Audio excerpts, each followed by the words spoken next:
മരുന്നുകൾ വാങ്ങിയതിന്റെ പണം ആവശ്യപ്പെട്ട കേരള മെഡിക്കൽ സർവീസ് കോർപ്പറേഷൻ മരുന്ന് കമ്പനികളുടെ കുടിശ്ശിക തീർത്തില്ലെങ്കിൽ പ്രതിസന്ധിയാകുമെന്ന് ചൂണ്ടിക്കാട്ടി ചീഫ് സെക്രട്ടറിക്ക് കത്ത് നൽകി.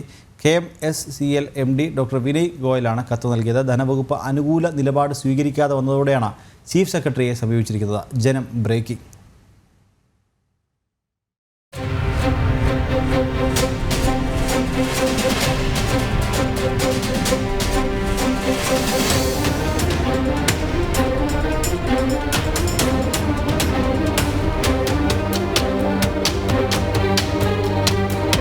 സംസ്ഥാനത്ത് മരുന്ന് സംഭരണത്തിലെ കുടിശ്ശിക അനുവദിക്കുന്നതിൽ ധനവകുപ്പിന്റെ ഭാഗത്തുനിന്നുണ്ടാകുന്നത് ഗുരുതര വീഴ്ചയാണ്. കുടിശ്ശിക തുക അനുവദിക്കണമെന്നാവശ്യപ്പെട്ട് പലതവണ കേരള മെഡിക്കൽ സർവീസസ് കോർപ്പറേഷൻ ധനവകുപ്പിന് കത്ത് നൽകിയിട്ടും പ്രയോജനമില്ല. പണമില്ലാത്തതിനാൽ ആവശ്യ മരുന്നുകൾ ഉൾപ്പെടെ വിപണിയിൽ എത്തിക്കാൻ കഴിയാത്ത സാഹചര്യമാണ് നിലവിൽ. ഇതോടെയാണ് Kerala medical service corporation limited MD doctor Vinay Goyal chief secretary Sharada മുരളീധരന് കത്ത് നൽകിയത്.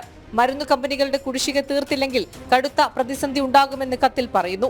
മരുന്നുക്ഷാമം സംബന്ധിച്ച വാർത്ത ജനം TV നൽകിയതിനെ തുടർന്ന് എല്ലാ ആശുപത്രികളിലും മരുന്നെത്തിക്കാൻ ആരോഗ്യമന്ത്രി KMCL നിർദ്ദേശം നൽകിയിരുന്നു. തുടർന്ന് മരുന്നെത്തിക്കുകയും 116 കോടി അനുവദിക്കുകയും ചെയ്തു. എന്നാൽ കുടിശ്ശിക തുക പൂർണ്ണമായി കമ്പനികൾക്ക് നൽകിയിട്ടില്ല. 500 കോടിയിലധികം രൂപയാണ് കുടിശ്ശിക ഇനത്തിൽ മരുന്നു കമ്പനികൾക്ക് നൽകാനുള്ളത്. സർക്കാർ ഇനിയും തുക അനുവദിച്ചില്ലെങ്കിൽ വരും വർഷം അതിരൂക്ഷമായ മരുന്നുക്ഷാമമാകും സംസ്ഥാനം നേരിടേണ്ടി വരിക. രശ്മി കാർത്തിക, ജനം, തിരുവനന്തപുരം.